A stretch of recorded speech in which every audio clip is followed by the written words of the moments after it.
Chers fidèles, je vous propose dans cette vidéo une introduction au Pirkei Avot. Comme je vous l'avais dit précédemment, nous allons donc tout au long de ces semaines qui nous séparent de la fête de Pessah que nous venons de terminer jusqu'à Shavuot, donc régulièrement, chaque semaine, commenter donc des passages des Pirkei Avot. Alors déjà, définir un peu ce que veut dire Pirkei Avot. En réalité, on dit la Masechet Avot, qui est Masechet qui veut dire traité, donc Avot, le traité Avot qui se trouve dans la Mishnah. Mais on appelle ça Pirkei Avot. Pirkei est le pluriel de Perek, qui veut dire chapitre, donc des chapitres. On peut dire Masechet, Pirkei, donc traité, chapitre. Avot, lui, est le pluriel du mot Av, qui veut dire père. Donc on va traduire par traité des pères, chapitre des pères. Et même souvent on appelle ça les maximes des pères. Pourquoi? Parce que à l'intérieur de ce texte se trouvent donc les paroles des premiers pères, en réalité de Moïse à la grande assemblée, comme nous allons le voir à chaque fois. Alors, Avot peut aussi se traduire par principe, catégorie type, comme les 39 Avot Melacha, qui sont les 39 travaux interdits le Shabbat. On trouvera donc en réalité dans cette Masechet, dans ce traité, des principes de toute la sagesse thoraïque qui va servir de guide dans le comportement quotidien. Et le Talmud enseigne, donc Baba Kama 30 folio A, celui qui veut être pieux, c'est-à-dire celui qui veut être chassid, applique les paroles des Avot. Donc on voit l'importance que peut avoir ces maximes des pères. Je dis souvent, c'est le livre de chevet, hein, c'est le code de la route du bon juif. Il en a besoin constamment pour savoir quelle attitude avoir en toutes circonstances. Au total, il y a 200 paroles, avec 65 auteurs différents. Certaines paroles sont anonymes, et ce sont les Tanaïm, c'est-à-dire les sages de la Mishnah, donc la Mishnah qui a été composée en l'an 200 de notre ère, et la Mishnah qui fait partie de la Torah orale. On reviendra sur cette notion de Torah écrite et Torah orale.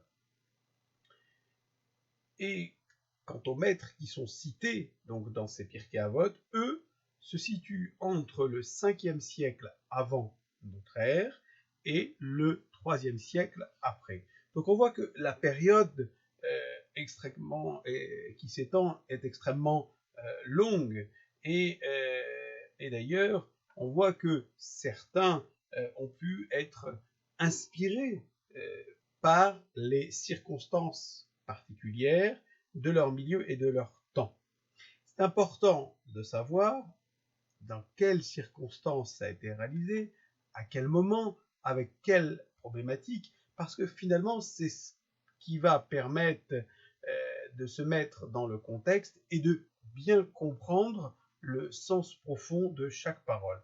Mais il n'en demeure pas moins que leur enseignement possède un caractère universel et conserve, au-delà des siècles, une valeur toujours actuelle. Et d'ailleurs, vous le verrez, souvent vous direz « Ah, mais on retrouve ceci, ce principe, ou cette idée, ou cette pensée dans la philosophie. » Oui, très bien, certes.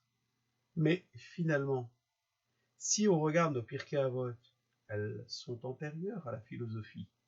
Et donc on peut se poser la question, est-ce que on a besoin d'aller chercher dans la philosophie ce que nous avons dans la Torah? Cela ne veut pas dire qu'il ne faut pas étudier la philosophie. Cela ne veut pas dire qu'il ne faut pas s'intéresser aux sciences profanes. Mais de montrer que ce que la science aujourd'hui donne d'une manière différente que la Torah, c'est-à-dire dans son mode de transmission, dans son mode de recherche et peut-être dans son mode de diffusion, et bien finalement on en trouve les fondements dans la Torah. C'est ça qui est important. Donc finalement, il n'y a pas de conflit avec la parole de la Torah et la science, c'est juste, au contraire, la science qui vient nous démontrer que la Torah est juste, que même la Torah est visionnaire, et que c'est un message universel pour l'ensemble de l'humanité. Donc, il y a cet usage ancien entre Pessah et Shavuot d'étudier les Pirkei Avot pour éveiller au repentir, et chacun se débarrassera de ses fautes, comme les Hébreux se sont débarrassés de leurs fautes et se sont purifiés de l'idolâtrie pendant les 50 jours qui ont séparé la sortie d'Égypte au don de la Torah, donc à Shavuot. Et nos maîtres comparent cette période de Pessah à Shavuot à la période qui sépare Rosh Hashanah et Yom Kippour. Vous savez, ce sont ces 10 jours de Teshuvah, ce qu'on appelle en hébreu Aseret Yemei Teshuvah, qui sont les 10 jours de pénitence. Moment où on fait une véritable introspection, on réfléchit, on regarde. Rosh Hashanah, c'est Yom Hadin, c'est le jour du jugement. Yom Kippour, c'est l'expiation. Donc on se dit, voilà, entre le moment où je suis jugé et le moment où on va me rendre mon jugement, qu'est-ce que je peux faire? Quelle décision je peux prendre pour m'améliorer? Et bien, voilà, exactement la même période entre Pessah et Shavuot et les 10 jours de pénitence. Donc finalement, on a toujours cette possibilité de revenir aux bonnes choses. Et puis d'ailleurs, nos maîtres nous enseignent que le remède de l'âme, c'est d'accomplir de bonnes actions, ce que l'on traduit par mitzvot, je préfère traduire par devoirs religieux, et observer les commandements. Et on ne peut faire cela qu'en passant par l'étude des textes. Celui qui n'y étudie pas, il ne peut pas savoir si ce qu'il fait est bien ou pas. Puis il ne peut pas s'améliorer. Et puis, l'étude, c'est pas parce qu'on a travaillé un sujet qu'on le connaît à la perfection et qu'on n'a plus besoin de revenir dessus.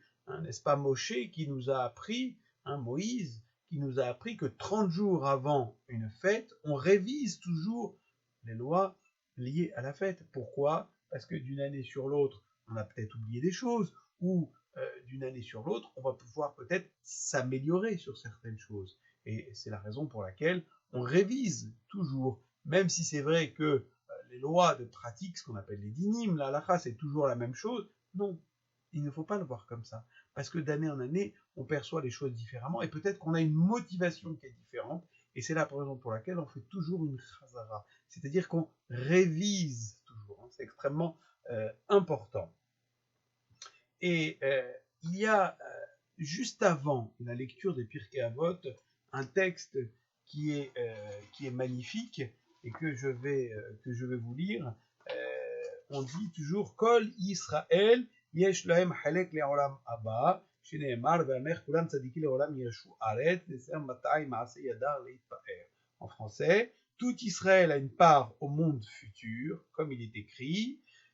Ton peuple est entièrement composé de justes, ils posséderont le pays pour toujours, ils sont une pousse que j'ai plantée, l'œuvre de mes mains pour montrer ma grandeur.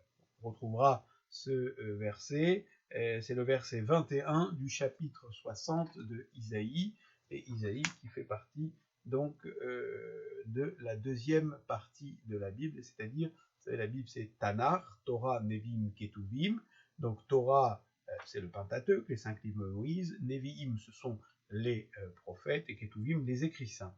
Et alors, ce texte qu'on lit à chaque fois qu'on démarre la lecture des Pirkei Avot dans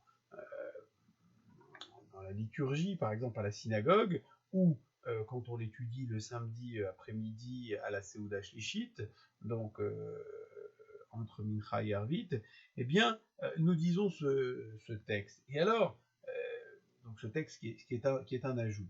Ce qui est magnifique, c'est que c'est un message d'espoir et d'espérance pour tout à chacun. C'est-à-dire que une âme juive n'est jamais perdue. Même si un juif commet une faute passible de mort et qu'il est exécuté par ordre du tribunal rabbinique, il recevra quand même une part au monde futur, comme s'il était juste. Et finalement, c'est assez intéressant, parce que ceci nous démontre qu'il ne faut jamais désespérer, même si on a commis de graves fautes. Et finalement, ce texte, cette Mishnah, nous rassure, en affirmant que tout Israël a part au monde futur. Bien évidemment, ça ne donne pas tous les droits. Ça ne veut pas dire qu'il faut faire n'importe quoi. Ça ne veut pas dire non plus que j'ai le droit de fauter, puisque de toute façon je vais être pardonné. Non, c'est pas ça ce que ça veut dire. Ça veut dire que celui qui est capable de se repentir, celui qui est capable de prendre conscience de ses actes, et de revenir vers Dieu, même s'il s'est éloigné, lui, il a une part au monde futur. Mais pour comprendre ça, il faut étudier. Pour savoir si j'ai le bon comportement, il faut étudier des paroles de sagesse, d'où les Pirkei Avot. Pour savoir si je respecte bien le Shabbat, si je mange correctement kasher, si je fais correctement ma tfila, ma prière, eh bien, il faut que j'étudie. La cacheroute, c'est quelque chose d'assez difficile, de complexe, et ça nécessite toujours des mises à niveau, ça nécessite toujours des révisions. Pourquoi ? Parce que parfois, on pense bien faire. Et peut-être que, par habitude, on a appris quelque chose de faux, et que finalement on continue à le faire. Par habitude, on peut faire faux. Ça peut arriver. C'est pour ça que quand on dit « oui, mais on a toujours fait comme ça », n'a pas force de loi. Ce qui a force de loi, c'est ce qui se retrouve dans l'étude. C'est la raison pour laquelle il faut réviser constamment. Même les rabbins révisent constamment. Pourquoi ? Parce que eux qui transmettent, eux qui enseignent, ne peuvent pas se permettre de faire des erreurs, parce que ça veut dire qu'ils vont induire en erreur les élèves, et que les élèves vont prendre une habitude qui sera peut-être mauvaise. Prendre une habitude, bonne ou mauvaise, c'est très facile. La changer ou la perdre, c'est beaucoup plus difficile. Et le chemin n'est pas le même. C'est la raison pour laquelle il faut étudier constamment. Et c'est valable pour le Shabbat, c'est valable pour la cacheroute, c'est valable aussi pour la prière. Prier, par exemple. Il est important de comprendre ce que l'on dit. Trop de personnes dans nos synagogues ne comprennent pas ce qu'ils disent. Comment voulez-vous mettre une intention, ce qu'on appelle en hébreu la kavana, sur un texte qu'on ne comprend pas? Peut-être que si on comprenait mieux nos textes, on parlerait moins pendant la prière. Et puis, on serait peut-être moins enclin à parler avec l'autre quand on dit Kadosh, Kadosh, Kadosh, Adoshem, Sebaot, Saint, Saint, Saint, l'Éternel, chef des armées. Oh, on est en train de parler de Dieu. Et toi, tu lui demandes s'il va bien, ou s'il n'a pas de soucis, ou comment ça va la famille. C'est pour ça qu'il faut se renouveler constamment dans l'étude. Mais je finirai par cette phrase du prophète Isaïe qui dit « Paix, paix à celui qui est loin et à celui qui est proche, je le guérirai. » Donc ce qui veut dire, mes chers amis, c'est que le Saint béni soit-il est toujours dans cette notion d'accueil, si je puis dire, à bras ouverts. On a toujours cette possibilité de revenir vers lui. Mais encore faut-il prendre conscience de la chose qu'on est peut-être dans la faute. Quelqu'un qui a l'humilité doit toujours se remettre en cause. On ne peut pas se dire « ouais, non, mais moi, de toute façon, ce que je le fais forcément très bien. » Non. Sinon, le plus grand des rabbins ne ferait pas Kippour. Ils n'ont pas besoin de faire Kippour puisqu'ils ne fautent pas. Donc on doit toujours être dans l'idée que peut-être on est dans l'erreur, d'être dans l'idée qu'on a toujours besoin d'étudier, ou du moins qu'on a toujours quelque chose à apprendre, Et c'est de cette manière-là qu'on pourra se remettre en cause et d'être toujours dans celui qui est proche de Dieu. Être proche de Dieu, ce n'est pas que venir à la synagogue. Être proche de Dieu, ce n'est pas que manger cachère. Être proche de Dieu, c'est aussi étudier. Ça va avec. Et l'étude, elle ne s'arrête jamais. Autant la prière, il y a un temps défini. Le Shabbat, il y a un temps défini. Le cachère, c'est soit ça l'est pas. C'est pas à moitié cachère, ça n'existe pas. On voit qu'il y a une limite, il y a quelque chose. C'est défini. L'étude, c'est jamais défini. On peut passer de l'étude d'un texte à un autre texte. Et entre ces deux textes, avoir une autre réflexion, et ainsi de suite. Eh bien, ce que je souhaite, au travers de l'étude des Pirkei Avot, c'est que on puisse non seulement tous retrouver le chemin de l'étude, mais surtout de rester dans les chemins de la Torah. À très bientôt pour la suite des Pirkei Avot.